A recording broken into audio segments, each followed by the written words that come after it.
Hi friends, ఎలా ఉన్నారు? నేనైతే అద్భుతంగా ఉన్నాను. మీరు కూడా అద్భుతంగా ఉండాలని ఆ దేవుణ్ణి ప్రార్థిస్తున్నానండి. ఎప్పుడు కూడా మానవుడు చాలా సంతోషంగా ఉండాలంటే శారీరకంగా బాగుండాలి, మానసికంగా బాగుండాలి, దాంతోపాటు సోషల్గా బాగుండాలి, ఆధ్యాత్మికంగా బాగుండాలి. వీటన్నిటికీ ముడిపడి ఉండేదే మనీ. ఆ డబ్బు అనేది లేకపోతే ఎవరు ఏమి చేయలేరు. ఆ డబ్బు అనేది చాలా చాలా అవసరం. ప్రతి అంశానికి డబ్బు కావాలి. ఈవెన్ ఆరోగ్యానికి డబ్బు కావాలి, ఇల్లు కట్టుకోవడానికి డబ్బు కావాలి, జీవనం జరగడానికి డబ్బు కావాలి, ట్రాన్స్పోర్టేషన్కి డబ్బు కావాలి, ఈ విధంగా వ్యాపారం చేసుకోవడానికో ఏదానికైనా డబ్బు కావాలి. కాబట్టి అంత విలువైన డబ్బు మనం ఎలా సంపాదించాలి? జీతంతో సంపాదిస్తే సరిపోతుందా? మరి చిన్న చిన్న వ్యాపారాలు చేస్తే సరిపోతుందా? పార్ట్ టైం చేసుకుంటే సరిపోతుందా? మార్కెటింగ్ చేస్తే సరిపోతుందా? డిజిటల్ మార్కెటింగ్ ఉంది కదా, డిజిటల్ మార్కెటింగ్ చేసుకుంటే సరిపోతుందా? మరి మ్యూచువల్ ఫండ్స్ చేసుకుంటే సరిపోతుందా? స్టాక్ మార్కెట్ చేసుకుంటే సరిపోతుందా? గోల్డ్ బిజినెస్ చేస్తే సరిపోతుందా? మరి అత్యంత విలువైన రియల్ ఎస్టేట్ చేస్తే సరిపోతుందా? ఇన్ని అంశాలు మన ముందు కళ్ళ ముందు ఇవే కాదండో, ఎన్నో ఉన్నాయి, కోకొలలు ఉన్నాయి. అవన్నీ మనం ఇప్పుడు చెప్పుకోలేము. కానీ మనకు కావాల్సిన అతి ముఖ్యమైన పుష్కలంగా డబ్బు సంపాదించుకోవడం ఎలా, దాంట్లో నా ఎక్స్పీరియన్స్ చెప్తానండి. నేను చిన్నప్పుడు ఎలిమెంటరీ స్కూల్ చదువుతూ అప్పుడప్పుడే హై స్కూల్కి వచ్చేటప్పుడు నాకేం తెలియదు రియల్ ఎస్టేట్ అంటే అని. ఈవెన్ ఇంజనీరింగ్ కాలేజీకి వచ్చినప్పుడు కానీ ఇదేం తెలియదు. ఒకసారి బయటకు వచ్చి జాబ్ తీసుకున్న తర్వాత నా ఫస్ట్ పోస్టింగ్ మరి ఆంధ్రాలోనే వచ్చింది. తర్వాత నెక్స్ట్ ప్రమోషన్ వచ్చిన తర్వాత నేను ఐఏఎస్ రాసి ఐటీఎస్లో సెలెక్ట్ అయ్యాను. అయిన తర్వాత ఒక్కసారిగా ఫస్ట్ పోస్టింగ్ కేరళకి ఇచ్చారు, పాలఘాట్లో చేరి 6.5 సంవత్సరం అక్కడ గడిపేసి మళ్ళీ తిరిగి వచ్చాను. తిరిగి వచ్చిన తర్వాత అప్పుడు అందరినీ చూశాను, నా ఫ్రెండ్స్ని, నాతో పాటు ఉన్న స్నేహితులందరినీ కూడా. తిరుపతిలో మేము ఉండేది.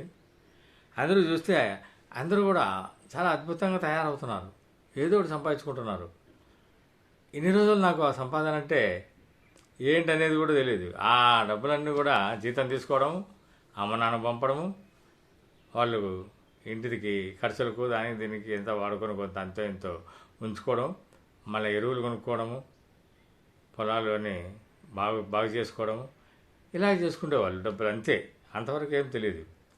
ఇన్ని వచ్చిన తర్వాత ఒకసారి ఆలోచన చేస్తా, ఏంటి ఇలా ఉంటే మేము ఎప్పుడు బయటపడేది అని ఆలోచన చేసి, నాకు తెలిసిన ఒక ఫ్రెండ్ ఉండేవాడు, రెడ్డప్ప గారని. ఆయన కలుద్దామని వెళ్ళా. ఆయన ఎక్కడ మగంలో ఎక్కడో ఉన్నారని చెప్పారు, ఒక అడ్రస్ ఇచ్చారు. అక్కడికి పోయినా నేను ఇంకొక అతన్ని తీసుకొని వెళ్తే ఆడ కూడా లేడు. అక్కడ ఇంకొంత ముందుకు ఒక వేరే సైట్లో ఉన్నారన్నారు. అక్కడికి వెళ్ళినా, ఏంటి ఆయన చేసే బిజినెస్ అంటే లాస్ట్కు రియల్ ఎస్టేట్ అన్నమాట. రియల్ ఎస్టేట్ అంటే అబ్బా అద్భుతమైన సంపద సృష్టి. అది భారీగా పెరుగుతాయి, పెట్టుబడులు ఎంత అంటే అంత, రుణాలు దొరుకుతాయి, వడ్డీ బాగుంటుంది, ఆస్తులు పన్నులు నిర్వహణ అంతా కూడా పోను మనకు ఎంతో లాభం వస్తుంది. ప్రత్యక్షమైన ఆస్తి పెట్టుబడి అండి. భౌతిక ఆస్తులు అట్లే వస్తాయి. అలాంటి దాంట్లో నాకు మంచి ఫ్రెండు పరిచయం కావడం, అక్కడి నుంచి మంగళం నుంచి మేము వస్తూ ఆయన అడిగారు, ఎంతలో కావాలి సార్ అన్నారు. ఇప్పుడే కదా నేను జాబ్ చేరి కొంత ఒక 6.5 సంవత్సరాలు 7 సంవత్సరాలు అయింది. అంతకుముందు ట్రైనింగ్లో ఒక 4 ఏళ్ళు ఉన్నాను. కాబట్టి ఎంతో తక్కువగానే ఉంటే మంచిదండి, ఎంత తక్కువ ఉంటే అంత మంచిదన్న. అయితే ఊరు లోపల దొరకదు, కానీ మనం ఊరు బయట ఉన్నాయి మా వెంచర్స్ చూద్దాం పద అన్నారు. సరే వెళ్ళాం. వెళ్తే చంద్రగిరి అనే ఒక ప్లేస్ ఉంది. దానికి వెళ్ళే ముందు మా ఒక చిన్న విలేజ్ దగ్గర వాళ్ళదే ఒక శాంతినగర్ అని ఒకటి వెంచర్ వేశారు. అక్కడికి తీసుకెళ్లారు. వాళ్ళు ఎవరు మీరు, ఏ ఏ సంస్థ ద్వారా వస్తున్నారా లేకపోతే ఇది మీరు సొంతమే చేసుకుంటున్నారా అని అడిగితే లేదు సార్, ఇది ఎంజీ బ్రదర్స్ ఒక పెద్ద గొప్ప సంస్థ అన్నారు. ఓ నేను కూడా విన్నానండి, చాలా ఉన్నాయి. సరే అన్న లోపల తీసుకెళ్ళినారు, చూపించారు. అన్నీ చూపించిన తర్వాత నాకు ఇవన్నీ తెలియవు, రేపు పొద్దున్నే చక్కగా మాకు ఇల్లు కట్టుకోవడానికి డబ్బులు అంతో ఇంతో రావడానికి ఒకవేళ అమ్ముకున్నా కానీ అలాంటి సైట్లు ఏమైనా ఉంటే ఒకటి చూపించండి అని చెప్పాను. ఓ 50 అంకణాలది చూపించారు. చూపిస్తే అడిగాను. అప్పుడప్పుడే వెంచూరు స్టార్ట్ అవుతుంది. అది 1998 అనుకుంటా. అరే అడిగితే చాలా తక్కువ అప్పుడు. మొత్తం 50 అంకణాలు కలిసి 1.5 lakh. బా ఎంత చీప్గా ఉందని చెప్పేసి వెంటనే నేను ఇంకా యాక్సెప్ట్ చేయడము. డబ్బులు మన దగ్గర ఎంతో మిగిలిండేది, ప్లస్ కొద్దిగా లోన్ తీసుకొని కొద్దిగా కట్టేసి అది రిజిస్ట్రేషన్ కూడా తీసుకున్నాం. ఫస్ట్ అది అంటారు కదా లక్ష్మీదేవి పేరుతో ఉండాలని, నా భార్య పేరుతోనే చేపించా. అక్కడి నుంచి మరి కొంతకాలం అయిన తర్వాత, కొంత సంవత్సరాలు అయిన తర్వాత అదే రెడ్డప్ప గారు ఇంకో వెంచర్ వేస్తాం సార్, అది కొద్దిగా అటుపక్క ఉంటుంది, బైపాస్ అటుపక్క, అసలు అది వచ్చి గొల్లపల్లి దగ్గర ఉంటుంది, మీకు ఏమైనా కావాలన్నారు. ఒకసారి చూపించండి అన్నాం. పోయి చూస్తే బాగానే ఉంది, అంతా డెవలప్మెంట్ బాగా చేశారు. కానీ కొద్దిగా దూరం కదండి అన్న. డెవలప్ అవుతుంది సార్, తప్పకుండా డెవలప్ అవుతుంది, మీరు ఎందుకు ధైర్యంగా తీసుకున్నాను. ఎంత అన్న, మరి ఆ 1.5 కాదు, ఇక్కడ 5.6 అట్లా అవుతుంది అన్నారు. 5.6 lakh అన్న. నేను వడ్డీ ఇది డబ్బులు ఇప్పిస్తాం సార్, లోన్ ఇప్పిస్తాము అన్నారు. సరే ఇప్పించు బాబు అని చెప్పేసి ఇంకా అప్లై చేస్తే ఏమాత్రం ఆలోచన చేయలే. ఆ 1.5 అయిపోయింది కాబట్టి ఫ్రీగానే ఉన్నా. వెంటనే ఇది అప్లై చేశారు, డబ్బులు వచ్చినాయి, కట్టేసినాము. అది నెక్స్ట్ నాకు 3 పిల్లలు, పెద్ద బాబు పేరుతో చేసేసారు. అన్ని చిన్న అమౌంట్లు. సరే అట్లా అయిపోయింది. ఇంకా అవన్నీ మర్చిపోయినాం. అట్లే అన్నీ బాగా నీట్గా చేసేసి వాళ్ళ ఆధ్వర్యంలోనే, ఆ సంస్థ ఆధ్వర్యంలోనే ఉంటున్నాయి అట్లా. అక్కడి నుంచి మళ్ళీ చాలా గ్యాప్ వచ్చింది. గ్యాప్ వచ్చిన తర్వాత ఇంకా ఇల్లు పని అది అప్పటి నుంచి ఇంకా ఇల్లు గురించి మనం ఏం పట్టించుకోలే. గ్యాప్ వచ్చిన తర్వాత మళ్ళీ ఒకసారి ఆయన పిలిచాడు, ఇంకో వెంచర్ వేసాను సార్, మీరు ఏమైనా జాయిన్ అవుతారా అని. ఎక్కడ అంటే ఎయిర్పోర్ట్స్లో అన్నాడు. అంటే ఎయిర్లైన్స్ ఎయిర్పోర్ట్ అంటే ఎయిర్పోర్ట్ చాలా దూరం కదండి అన్న. సార్ అక్కడ చాలా కంపెనీలో శాంక్షన్ ఇచ్చారు, తప్పకుండా వస్తాయి అన్నారు. సరే పోయి చూసాము. డెవలప్మెంట్ అయితే బాగా చేశారు. ఎలక్ట్రిసిటీ ఉంది, డ్రైనేజ్ ఉంది, అంతా మొత్తం నీట్గా చేశారు. ప్లాట్స్ అన్నీ చక్కగా పెట్టారు. అన్నీ బాగా మార్కింగ్ అంతా బాగుంది, అన్నీ ఇచ్చారు, ఫెసిలిటీస్ అన్నీ కూడా. సరే అని ఎంత అన్న, ఇది దగ్గర ఒక 8 lakhs పైన పడుతుంది సార్ అంటే. 8.7 అట్లా ఉందండి. సరే మరి ఎట్లా అంటే అది ఒక దగ్గర 10 ఏళ్ళు దగ్గర గ్యాప్ ఉన్నట్లుంది, ఒక 8 ఏళ్ళేమో. ఎట్లాగంటే నేను లోన్ ఇస్తాను, మళ్ళా లోన్ ఇప్పిస్తా ఉన్నారు. ఓకే లోన్ తీసుకున్నాం, అది కూడా తీసుకున్నాము. తర్వాత 8కు రెండు తీసుకుని 2కు 16 లక్షలు లోన్ తీసుకొని కట్టేసి రిజిస్ట్రేషన్ అయితే మా సొంతంగా పెట్టుకొని పిల్లలిద్దరికి కూడా పెట్టేసినాం. ఇంకా పిల్లలకి ప్లస్ మేడానికి వచ్చేసింది. అన్నీ చిన్న అమౌంట్లతోనే కొనేసుకున్నాం, పెట్టుకున్నాం. ఇంకా ఇల్లు కట్టుకునే ఏం లేదు.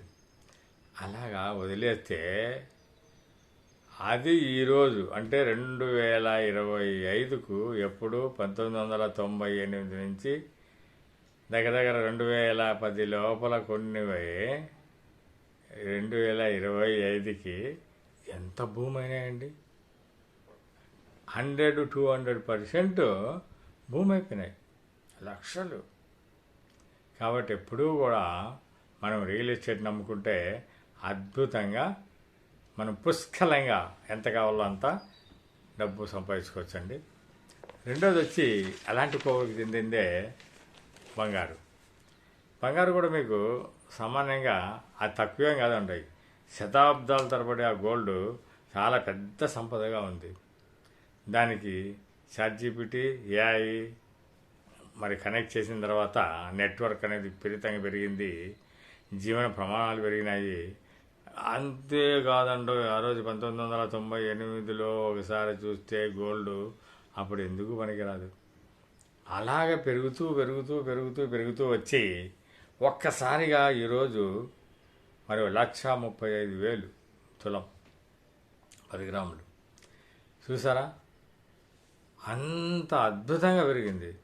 కాబట్టి దీంట్లో ఒక 10-20 సంవత్సరాలు పైబడి మనం తీసుకోవాలని ప్రయత్నం చేస్తే ఇప్పుడు కొనుక్కుంటామా? అస్సలు కొనలేవు.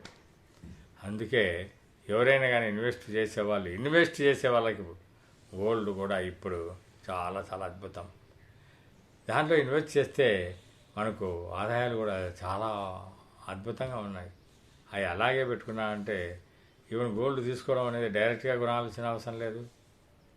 దాంట్లో ఏదో చిట్స్ అవి ఇవన్నీ పెట్టినారు, దాని ప్రకారం 11 నెలలు కట్టినారంటే మనకు అది ఆ రోజు రేటు ఎంతుంటే ఆ రేటుకి అమ్ముతారు. అలాగా మళ్ళీ లోన్ కొంత తీసుకుని ఏదైనా చేయగలిగితే ధైర్యం చేసి గోల్డ్ కూడా మంచి ఆదాయం పెరుగుతూనే ఉంటుంది, కానీ అది తరిగేది మాత్రం కాదు అని మనం చెప్పచ్చు. ఇది ప్రపంచంలోనే మరి అంతా బులియన్స్, కాయిన్స్, ETFల ద్వారా మరి గోల్డ్ పెట్టుబడి పెట్టుకుంటున్నారండి. కాబట్టి ఇది అద్భుతమైన పెట్టుబడి, దాన్ని మించిన పెట్టుబడి మరి ఏం లేదు. అలాంటి పెట్టుబడి ఇప్పుడు రెండు రియల్ ఎస్టేట్ అద్భుతమైన పెట్టుబడి, గోల్డ్ కూడా అద్భుతమైన పెట్టుబడి. తర్వాత కోవకు వస్తే మరి ఏమొస్తుంది? స్టాక్ మార్కెట్ వస్తుంది. ఈ స్టాక్ మార్కెట్ కూడా చాలా అద్భుతం. డైలీ అర్నింగ్, అది ఎంత లాభదాయకం అంటే రాబడి చాలా బాగుంటుంది. కంపెనీ భాగస్వామిగా ఉండొచ్చు. మీ సేవల్ని ఎప్పుడైనా కానీ విక్రయించుకోవచ్చు. మీకు ఏదైతే మీరు కొనుక్కుంటారో దాంట్లో ఇన్వెస్ట్ చేస్తారో ఆ యొక్క పత్రాలు ఉన్నాయి కదా, అవి ఎప్పుడైనా మనం అమ్మేసుకోవచ్చు. మార్కెట్లో హెచ్చుతగ్గులు వస్తుంటాయండి, అక్కడ మాత్రం చాలా ధైర్యంగా ఉండాలి. అప్పుడు ఖచ్చితంగా మనకు మంచి లాభాలే వస్తాయి. దానివల్ల ఏమాత్రం నష్టపోము, మంచి లాభాలు, రోజు డబ్బులే. అలాంటి అద్భుతమైన ఇది పెట్టుబడి వచ్చి ఈ యొక్క స్టాక్ మార్కెట్లో పెట్టుకోవచ్చు. మనం చాలా హ్యాపీగా పెట్టుకోవచ్చు, డైలీ డబ్బులు వస్తాయి. అలాంటి కోకు ఒక చిన్నది ఇంకా మ్యూచువల్ ఫండ్ అండి. మ్యూచువల్ ఫండ్స్లో మరి పెద్ద అమౌంట్ పెట్టలేం, కానీ చిన్న చిన్న అమౌంట్లు పెట్టచ్చు. అది ఎప్పుడైనా కానీ మనం తీసుకోవచ్చు, ఎప్పుడైనా కానీ దాన్ని అమ్ముకోవచ్చు, ఎప్పుడైనా కానీ దాన్ని మరి పెంచుకోవచ్చు. అద్భుతంగా ఈక్విటీ అనే ఫండ్ అనేది స్థిరంగా రాబడి వస్తుంది.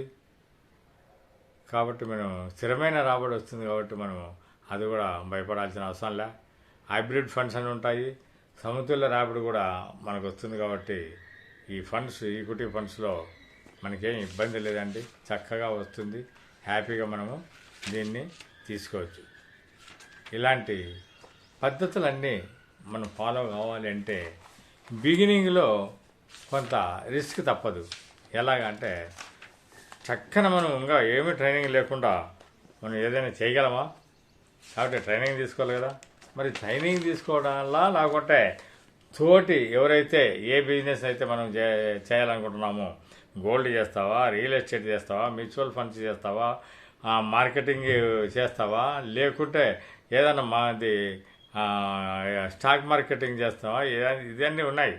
దీంట్లో ఏది చేయాలన్న బిజినెస్ మనం ఫస్ట్ ఒకటి నెంబర్ 1 కొలీగ్స్ ఉంటారు, అంటే ఇంతకుముందు బిజినెస్ చేసేవాళ్ళు, వాళ్ళ ద్వారా నేర్చుకుంటావా, లేదా బుక్స్ ఉంటాయి దానికి, బుక్స్ ద్వారా నేర్చుకుంటావా, లేదా ట్రాన్స్పరెంట్ క్లాస్ రూమ్స్ అరేంజ్ చేస్తారు, ఆన్లైన్లో ఉంటాయి లేకుంటే ఆఫ్లైన్లో ఉంటాయి.